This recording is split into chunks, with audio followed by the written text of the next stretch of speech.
लखनऊ की उन पुरानी संकरी गलियों में जहां सुबह की पहली किरण के साथ चाय की मीठी खुशबू घुल जाती थी, वहीं एक छोटा सा घर था। इस घर में एक लड़का रहता था। नाम था इमरान। उसके बचपन से ही उसके हाथ चाय के बर्तनों और ग्राहकों के पैसों से सने रहते थे। दिन भर वो अपने अब्बू की छोटी सी चाय की दुकान पर काम करता। बाहर से सबको लगता था कि यही उसकी तकदीर है, कि इसी दुकान की चारदीवारी में उसकी सारी जिंदगी सिमट जाएगी। लेकिन इमरान के दिल में एक बहुत बड़ा चमकता हुआ सपना पल रहा था। वो सपना था लखनऊ यूनिवर्सिटी की बड़ी इमारतों में घुसने का, पढ़ाई करके एक बड़ा अफसर बनने का। यह सपना उसे हर पल भीतर से कचोटता रहता, उसे आगे बढ़ने के लिए प्रेरित करता रहता। जब दिन का शोर थम जाता और दुकान पर आखिरी ग्राहक जा चुका होता, तब इमरान चुपके से दुकान का शटर गिराता और अपनी दुनिया में खो जाता। टूटी हुई लालटेन की टिमटिमाती रोशनी में वो पुराने नोट्स, पड़ोसियों या दोस्तों से उधार ली हुई किताबें निकालकर पढ़ता। रातें जागते हुए बीत जाती, अक्षर उसकी आंखों में नाचते और ज्ञान की प्यास बढ़ती जाती। दुकान पर कई बार ग्राहकों की बातों के तीर उसे चुभते। वे उसे ताना मारते, अरे छोकरा, अफसर बनेगा, पहले चाय तो बना ले सही से, ये किताबें विताबें छोड़, दुकान पर ध्यान दे।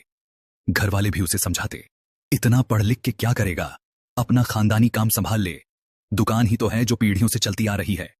लेकिन इमरान ने अपने दिल में ठान लिया था, उसके संकल्प को कोई डिगा नहीं सकता था। उसने इन सब बातों को अपनी हिम्मत और प्रेरणा बना लिया था। एक रात जब इमरान अपनी किताबों में खोया हुआ था, उसके अब्बू ने उसे देख लिया। अब्बू की आंखों में पहले गुस्सा आया, फिर चिंता। उन्होंने भारी आवाज में पूछा, दुकान छोड़ के पढ़ाई करेगा? घर कैसे चलेगा? इतनी मेहनत से हमने ये दुकान खड़ी की है। इमरान की आंखों में आंसू छलक आए, लेकिन उसने हिम्मत नहीं हारी। उसने अपने दिल का बोझ अब्बू के सामने रख दिया। अब्बू, दुकान मैं भी संभाल लूंगा, मैं कभी काम से जी नहीं चुराऊंगा। लेकिन अगर मैं पढ़ लिख गया, अगर मैं अफसर बन गया, तो हमारे बच्चे इस दुकान पर काम करने के लिए मजबूर नहीं होंगे। मैं ये गरीबी और मजबूरी का किस्सा यहीं खत्म करना चाहता हूं।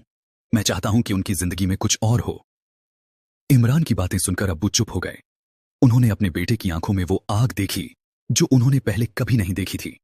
उन्हें महसूस हुआ कि ये सिर्फ एक बच्चे का सपना नहीं, बल्कि एक पीढ़ी को बदलने की ख्वाहिश है। उस रात बाप बेटे ने मिलकर एक नया प्लान बनाया।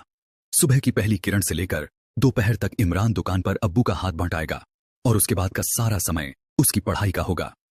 अब्बू ने भी अपनी उम्मीदें इमरान के सपनों से जोत दी। 3 साल बाद वो दिन आया जिसका उन्होंने सपना देखा था। वही इमरान जिसने कभी चाय के कप धोए थे, अब लखनऊ में एक एसडीएम, उप जिलाधिकारी बनकर बैठा था। जब वो अपनी चमचमाती सरकारी गाड़ी से उसी पुरानी गली से गुजरता जहां उसकी अब्बू की चाय की दुकान थी, तो अब्बू की छाती गर्व से चौड़ी हो जाती। उनकी आंखों में खुशी के आंसू थे। वो हर आने जाने वाले से कहते, ये मेरा बेटा है जिसने हमारे खानदान की तकदीर बदल दी।